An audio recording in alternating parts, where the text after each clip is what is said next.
Hello, this is the flipped classroom lesson on tax deduction calculations. Today we're going to find out how to find the tax deduction amounts for Social Security tax and Medicare tax. So after the lesson you should be able to explain how percentages are used to find Social Security tax as well as Medicare tax deductions. And we're going to use different real-world payroll scenarios so that you can see it in real-life situations. First of all, just a brief background about your paycheck and what happens on payday. You have both your paycheck, which is either attached or in addition to a paycheck stub, which is what you see here. The paycheck stub, real briefly, shows you your earnings, your taxes, and other deductions that were taken out of your paycheck. So this is the pay that you actually got from your paycheck. It's called your net pay. We'll learn about that in another lesson. What we're going to focus on today is this number as well as these two deductions. All right, so this person worked 20 hours and made $120, which means they earned $6 an hour. So that $120 is considered the gross pay, okay, which is the pay before deductions are taken out. And this $87.50 is what they actually got taken home after these deductions. But we're going to focus mainly on what this gross pay is and how it's used to come up with both Social Security tax and Medicare tax. And we're going to see how we actually come to these two numbers. First off, these two tax deductions are fixed withholding percentage. Fixed meaning it's the same down the board. Everybody in the United States pays the same percentage.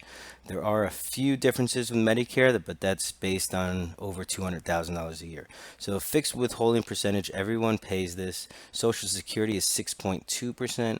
Medicare is 1.5%. And that is out of gross pay. And the word of, make sure you know that it means times or multiply. So it's 6.2% of gross pay or times gross pay. So we're going to pull up this paycheck stub from before. And we're going to focus on this $120. That's their gross pay before deductions. And we're going to find out where these numbers came from. All right, so first we're going to have to put your percentage into a decimal.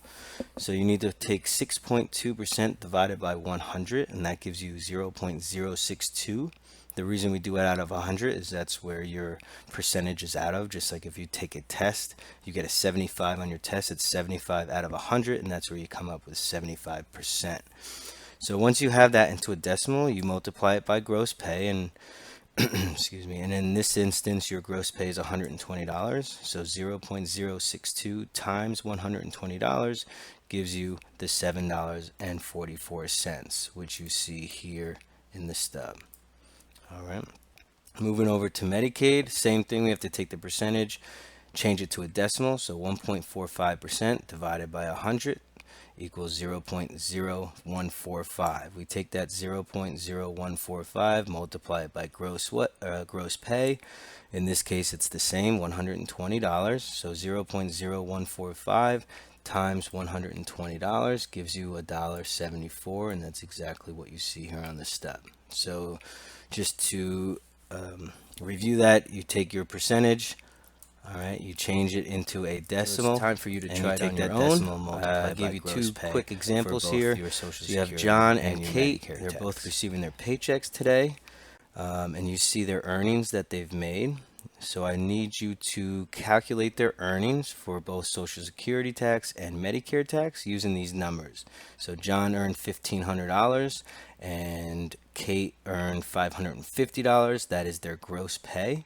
So use the percentages that you learned on the previous slide. I need you to show all work and bring your answers to class, and that's what we will start the class with, and answer any questions on this. Thank you and have a great night.